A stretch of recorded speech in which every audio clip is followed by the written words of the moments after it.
Carrie Morey begged her mother to come out of retirement in 2004 to partner with her to create Callie's Hot Little Biscuits. 12 years later, it's successful.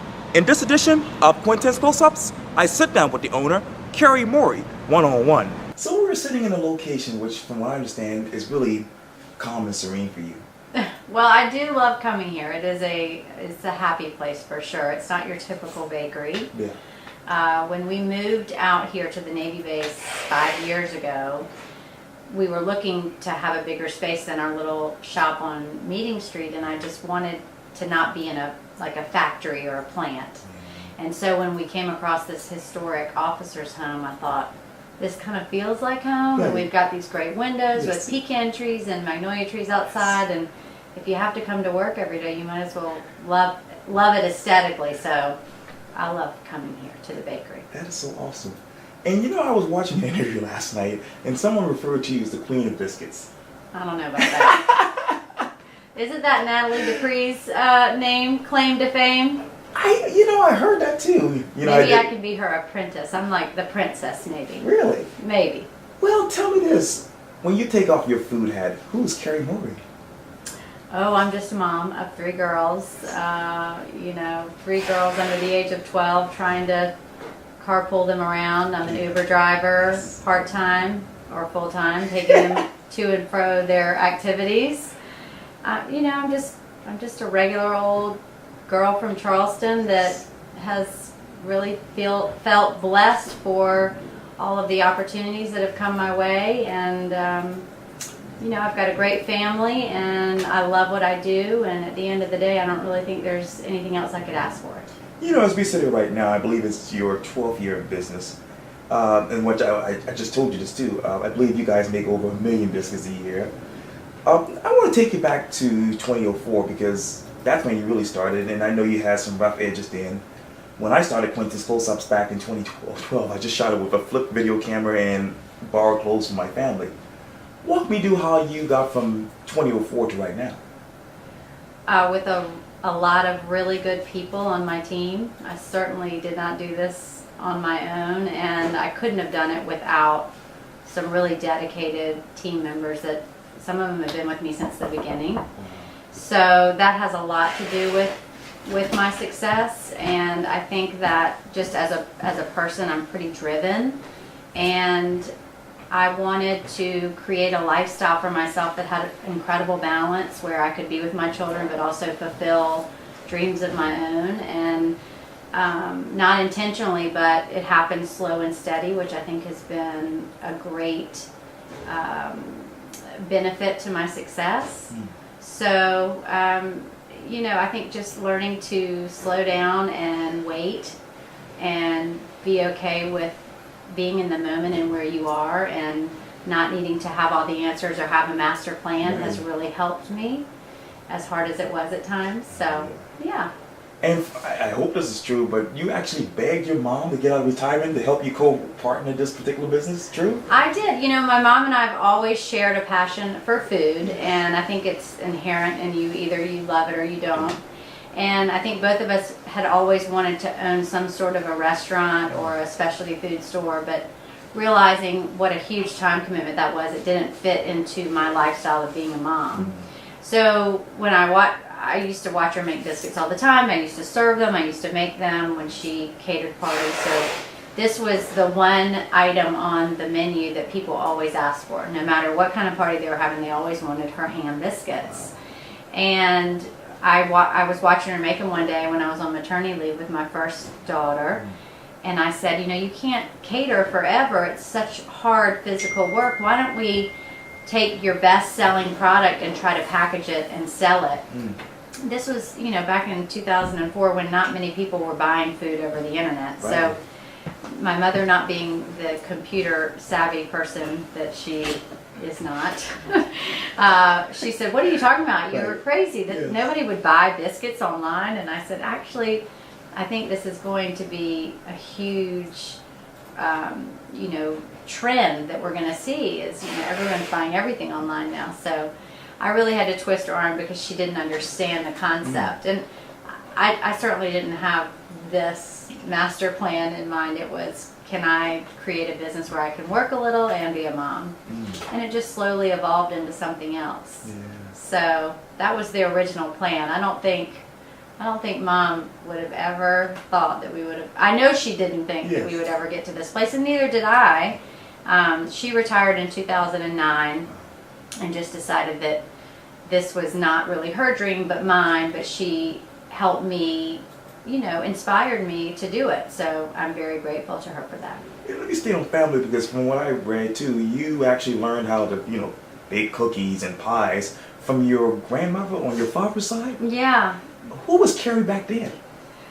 Oh, I was just a young girl who really loved food and spent a ton of time with my grandmother because my parents divorced when I was young, and so I lived with my father and he worked, so after school I would go to my grandmother's house every day, and she was the mother of 5 boys, and so her job was to always provide food for everyone coming in and out of the house over the course of the day. So that was really my fondest memories of growing up, or being with her in the kitchen. And she always had a plate of something, whether it was stewed okra and tomatoes and rice and fried bologna sandwiches. She never took her apron off except for to go to bed. So those were my memories of my first biscuits were definitely made with her, and they were very different from the biscuits that we make now, but some of my most favorites. So, I can't imagine a better childhood, just because there are just so many fond memories of being in the kitchen with her. Speaking of now, as we just talked about, I personally don't go to Callie's Hot Little Biscuits on the weekends, but I go there 3 or 4 times a week. Now that you have that successful business here in Charleston, obviously you have Atlanta. Tell me why Atlanta, why now? Atlanta was definitely very much an emotional decision for me. I knew that I wanted to have a second one, but I wasn't sure where, and I kept visiting places, and I just didn't get that feeling. And for me, it has to be aesthetically pleasing. I have to visualize it and see it. Again, I didn't have a master plan. I had a wish list of cities, and I would visit some of them periodically looking. And then I had a family friend who called and said, you need to look at this space. And I knew the area very well and have always been very fond of Virginia Highlands. And just love the neighborhood aspect of it in such a big city. To me, Virginia Highlands doesn't even seem like Atlanta.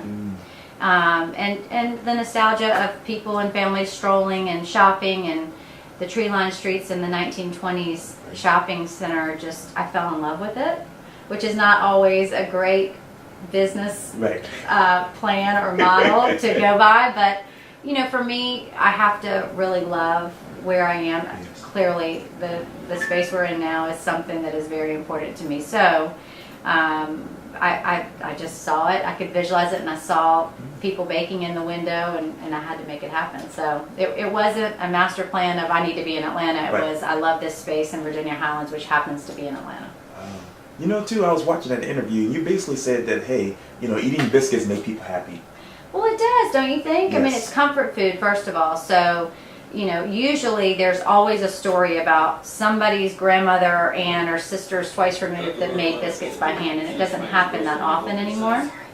But, I feel like biscuit making is a little bit of a dying art. Yes. So, I think that biscuits evoke family and comfort and really great memories. So I think it's a good thing to know that you're making somebody smile when they eat.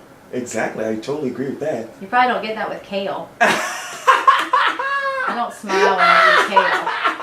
I mean, I eat it, but I don't get excited about that. No. What makes you happy right now? Oh, I mean, so many things. I mean, I'm a happy person, and I am very happy with my business, and the people that I work with have a lot to do with my happiness, and my family.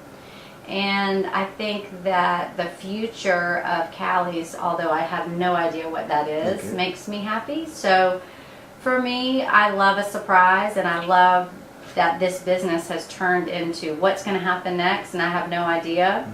But it's kind of exciting to see where it's going to go, and I now that I have 2 shops, and we're certainly looking to open another one soon. The more employees that I come in contact with, I feel like it's my responsibility as a business owner to try to have a positive impact on them. So that is something that I'm really trying to concentrate on is to help anybody that works with me. I want to help them. They're helping me, and I want to help them, and I want to make an impact on them, and just to try to make them the best person that they can be. So I hope that is my goal anyway for anyone that works for me is to provide service to them as they are serving me. Describe through the following one word: the Oprah magazine. Well, when I first started Callie's with Mom, that was my goal, was to be on the O list. So I think we accomplished that goal about 2009, so about 4 years into business. And of course it was such an honor.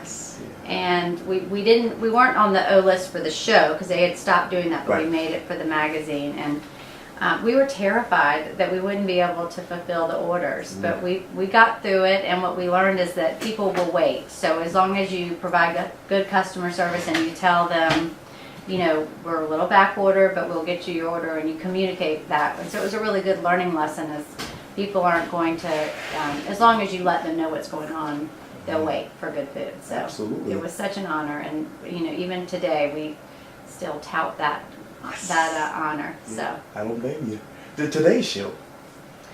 Well, that was really a dream, one that I wish that I could revisit, because it was just so fun to be on. And I think that the Today Show is probably the biggest, most watched national television show in America, and to be on with Kathy Lee and Hoda, they are highly entertaining and so fun, and it's kind of like being on the Lucille Ball show. They're little mini comedians. Right. So to be able to make Biscuits on the biggest morning daytime show was like beyond. I mean, that wasn't even a goal because I never thought that could happen. So when it happened, it was a pretty big deal. Wow, wine and biscuits. Yeah, you know how they like their wine. Oh Lord. QVC. QVC is an animal. It is so incredible what they do. I've never done any TV like it. It is a complete machine.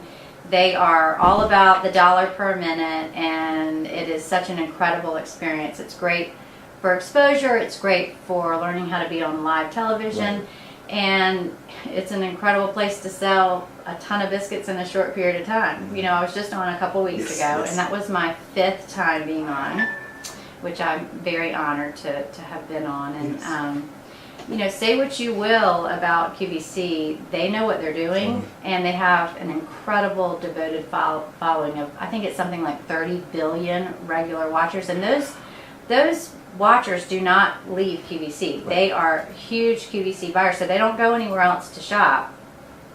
And I've never sold 20,000 biscuits in 7 minutes, and I can do that on QVC, so it's definitely worth it. We feel very honored to be a part of it. Wow.